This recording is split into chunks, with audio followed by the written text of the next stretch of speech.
আসসালামু আলাইকুম dear students, আজকে আমরা লিনিয়ার অ্যালজেব্রা কোর্সের অন্তর্গত সিস্টেম অফ লিনিয়ার ইকুয়েশনস এই অধ্যায়ের একটা প্রবলেম সমাধান করবো ইনশাআল্লাহ। যেটা তোমরা দেখতে পাচ্ছ জাতীয় বিশ্ববিদ্যালয় 2017-তে অনার্সে এই প্রশ্নটি এসেছিল। প্রশ্নটি দেখো, নিম্নোক্ত একঘাত সমীকরণ জোটের সমাধান যোগ্যতা যাচাই করো এবং সমাধান করো। তো আমাদেরকে এরকম এক্স ওয়াই জেড তিনটা অজানা চলক আছে আমাদের কাছে, এবং আমরা এটার আসলে সমাধান করা যাবে কিনা সেটা যাচাই করব। আর যদি যায় সমাধান করা, তাহলে আমরা সেটা সমাধানও করে ফেলবো।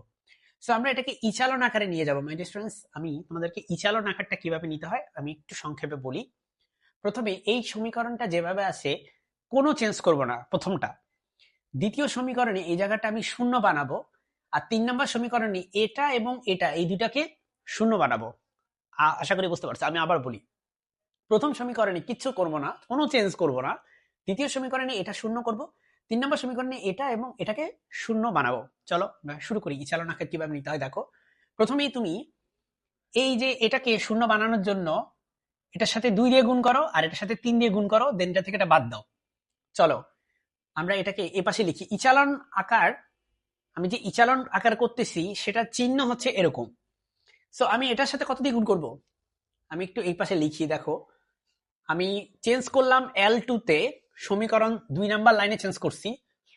আমি এই 2 নাম্বার লাইনের সাথে 2 দিয়ে গুণ করছি, আর 1 নাম্বার লাইনের সাথে 3 দিয়ে গুণ করছি। 3 দিয়ে গুণ করছি 1 নাম্বার লাইনের সাথে। ওকে, সেটার সাথে 2 দিয়ে গুণ করো 6x, এর সাথে 3 দিয়ে গুণ করো 6x। 6 এই যে মাইনাস আছে, তার মানে 6x থেকে 6x যদি তুমি মাইনাস করো তাহলে হবে 0। প্রথমে চলো প্রথম সমীকরণটাকে তুলে ফেলি। প্রথম সমীকরণটা হচ্ছে 2x minus 3y plus 5z equal to হচ্ছে 1। আর এখানে কি আসলো, 0 আসলো। এবার দেখো, এটাতে তুমি কত দিয়ে গুণ করবা, 2 দিয়ে গুণ করবা, তাহলে এটা হবে 2y। আমি এখানে একটু আলাদা করে দেখাই, 2y হয়েছে। তারপর নেগেটিভ দাও, মাইনাস। এটাকে তুমি 3 দিয়ে গুণ করো, 3 দিয়ে গুণ করলে এটা হবে -9y, আর যোগ করলে হবে এটা 11y, তাহলে এটা হবে +11y। আবার এটাকে তুমি 2 দিয়ে গুণ করো, তাহলে এটা হবে -2z। ঠিক আছে, এটা কি ফ্রেমের বাইরে চলে যায় না? ঠিক আছে, আচ্ছা। এটাকে তুমি কত দিয়ে গুণ করবা, 3 দিয়ে গুণ করবা, 3 দিয়ে গুণ করলে হবে 15z, তাহলে এটা হবে -17z। সো 2 নাম্বার ইকুয়েশন হচ্ছে -17z। আচ্ছা, আমরা এটাকে একটু চাপিয়ে লিখি এদিকে, -17z। এখন দেখো, এটাকে তুমি 2 দিয়ে গুণ করো, তাহলে এটা হবে 4। এটাকে তুমি 3 দিয়ে গুণ করো, তাহলে এটা হবে 3। 4 থেকে 3 বাদ দিলে হয় 1। এই হচ্ছে আমাদের 2 নম্বর সমীকরণ। আশা করি 2 নম্বর সমীকরণ কিভাবে আসলে সেটা বুঝলা। এখন 3 নম্বর সমীকরণের জন্য আমরা এটাকে 2 দিয়ে গুণ করে এটার সাথে বাদ দিব। তাহলে 3 নম্বর সমীকরণের জন্য আমরা প্রথমে যেটা করব, L3 প্রাইম হচ্ছে এটাকে 2 দিয়ে গুণ করো, L3 কে 2 দিয়ে গুণ করো, তা থেকে এবার এটাকে বাদ দাও, L1 কে বাদ দাও। তাহলে দেখো, এটাকে 2 দিয়ে গুণ করলে এটা হবে 2x, 2x থেকে 2x বাদ দিলে হবে 0। এটাকে 2 দিয়ে গুণ করলে হবে 8y, এটা হবে 8y। আর সেখান থেকে আমি যদি এটা বাদ দেই, মাইনাসে মাইনাসে প্লাস হয়ে যাবে, +3y করলে হচ্ছে 11y হবে। এটা সেটা হবে হচ্ছে 11y। আবার দেখো, এটাকে 2 দিয়ে গুণ করতে হবে, 2 দিয়ে গুণ করলে এটা হবে -12z। এখানে একটা নেগেটিভ চিহ্ন দাও, সেখান থেকে এটাকে বাদ দাও 5z, তাহলে এটা হয়ে যাবে -17z, -17z। আবার এখানে দেখো, এখানে কি হবে, এটাকে যদি তুমি 2 দিয়ে গুণ করো তাহলে এটা হবে 2, আর এটার থেকে বাদ দাও, তাহলে 2 - 1 মানে 1, তাহলে এটা হচ্ছে 1। ওকে, সো ডিয়ার স্টুডেন্টস, এই হচ্ছে আমাদের 2 নাম্বার লাইন। আমি একটু সরে যাচ্ছি যাতে তুমি দেখতে পাও। তো ইচালন আকার কিন্তু এখনো আসে নাই, কারণ এই এক্স এর নিচে 2টা শূন্য আসছে, ঠিক আছে, এটার নিচে কিন্তু শূন্য আসে নাই। সো এটাকে শূন্য বানাইতে হবে। চলো আমরা ইচালন আকার জন্য প্রথমে হচ্ছে 2x - 3y + 5z = 1 এটা লিখে নিলাম। এখানে হচ্ছে 0 কি লেখা উচিত কিনা তোমার ইচ্ছা, তবে আমি লিখতে পছন্দ করি। আর যদি 0 না লেখো তাহলে y এর নিচে y লিখবা। দেখো, আমি এখানে একটা পরিবর্তন ঘটাবো 3 নাম্বার লাইনে, সেটা হচ্ছে 3 নাম্বার লাইন থেকে আমি 2 নাম্বার লাইন বাদ দিয়ে দিব। তাহলে আমি 0 থেকে 0 বাদ দিলে হবে 0, 11y থেকে 11y বাদ দিলে হবে 0, আর -17z থেকে -17z বাদ দিলে হবে হচ্ছে 0, 1 থেকে 1 বাদ দিলে হবে 0। তার মানে আমার 3 নাম্বার যে লাইনটা, এই লাইনটা পুরো ভ্যানিশ হয়ে যায়। তাহলে আমার এখানে দুইটা লাইন। আচ্ছা, এটা কি ইচালন আকার কিনা? হ্যাঁ, এটা ইচালন আকার, কারণ এক্স এর নিচে দুইটা জিরো পাইছি। প্রথম লাইনে কোনো চেঞ্জ নাই, দেখো। 2 নাম্বার লাইনে এটাকে জিরো বানানোর কথা ছিল, হইছে। 3 নাম্বার লাইনে এই দুইটাকে জিরো বানানোর কথা ছিল, সেটাও হইছে। সো তুমি এখন লিখো যে ইহা একটি, আমি কিন্তু নিচে লিখতাম কিন্তু আমার নিচে জায়গা নেই, সো আমি এখানে লিখি, হ্যাঁ, ইহা একটি ইচালন আকার বা ইচালন ম্যাট্রিক্স। ওকে, ইহা একটি ইচালন ম্যাট্রিক্স। আসলে ইংলিশে আমরা এটাকে বলি অ্যাশাইলন ম্যাট্রিক্স, অ্যাশাইলন। এনিওয়ে, এখন ডিয়ার স্টুডেন্টস, এখানে তোমার কাছে ইকুয়েশন আছে দুইটা, চলক হচ্ছে তিনটা চলক, একটা হচ্ছে এক্স, একটা হচ্ছে ওয়াই, একটা হচ্ছে জেড।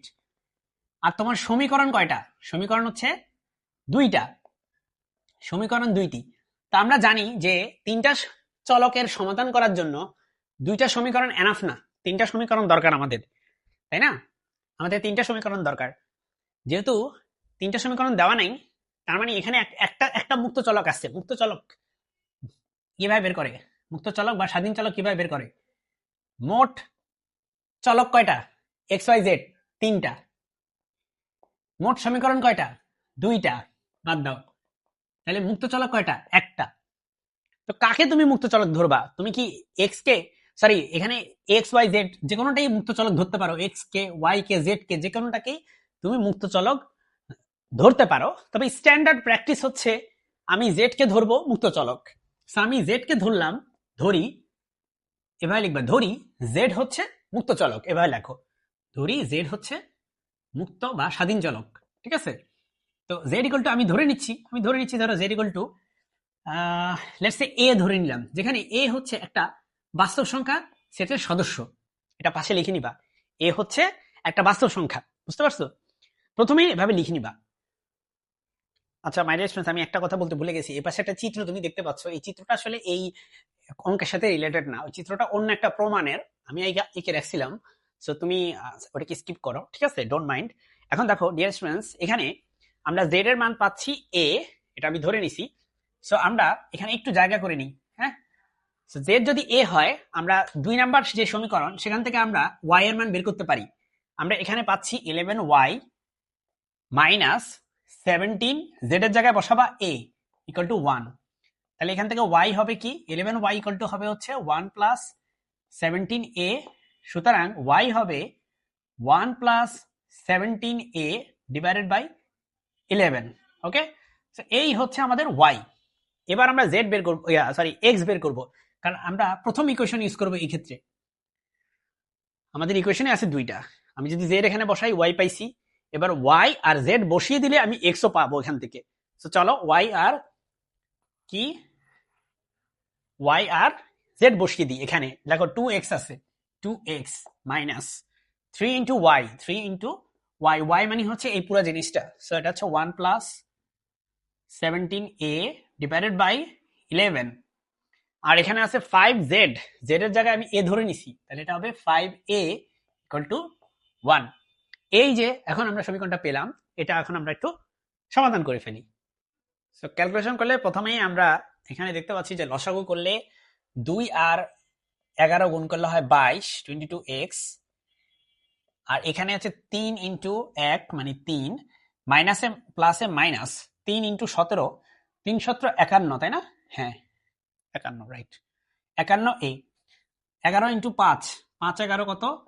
5 11 55a ইকুয়াল টু হচ্ছে 1। তো 22টা x, 22x মাইনাস এখানে আছে 51, এখানে 55, 55 থেকে 51 বাদ গেলে হয় 4a। এখানে আছে 3 মাইনাস 3, 11 এর সাথে এটা গুণ দিলে হয় হচ্ছে 11। 22x plus 4a equal to 14। So এক কাজ করি, আমি 4a কে ওই পাশে নিয়ে যাই। সো আমার এটা হবে হচ্ছে 14 minus 4a। So x equal to হবে হচ্ছে 14 মাইনাস 4a ডিভাইডেড বাই 22। আমি যদি এটাকে ভাগ করি 2 দিয়ে, তাহলে 2 দিয়ে ভাগ করলে এটা হবে এটা হবে 7, এটা হবে 2a আর নিচে হবে 11। সো আমি x এর মানও পেয়ে গেছি, x এর মান হইছে 7 মাইনাস 2a ডিভাইডেড বাই 11। এই হচ্ছে আমার এই ম্যাথের সমাধান, যে আমার z এর মান হচ্ছে কত, z এর মান আমি a ধরে নিছিলাম, সেক্ষেত্রে আমার y এর মান এটা আসছে এবং x এর মান আসছে এটা। আশা করি বুঝতে পেরেছো এই ভিডিওটা থেকে। আসসালামু আলাইকুম।